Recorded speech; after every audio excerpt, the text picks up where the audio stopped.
எதிர்க்கட்சித் தலைவர் எடப்பாடி பழனிசாமி பிறந்தநாளை முன்னிட்டு எட்டயபுரத்தில் பொதுமக்களுக்கு 500 பேருக்கு சுட சுட பிரியாணி வழங்கி கொண்டாடிய அதிமுக நிர்வாகி ராஜகுமார்.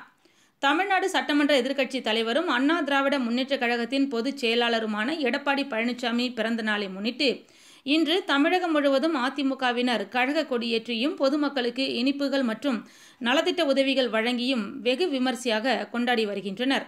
இதன் ஒரு பகுதியாக தூத்துக்குடி மாவட்டம் எட்டயபுரம் பேருந்து நிலையம் முன்பு அதிமுக நகரச் செயலாளர் ராஜகுமார் தலைமையில் அதிமுகவினர் பொதுமக்கள் 500 பேருக்கு சுட சுட சிக்கன் பிரியாணி வழங்கி எடப்பாடி பழனிசாமி பிறந்த நாளை கொண்டாடி மகிழ்ந்தனர்.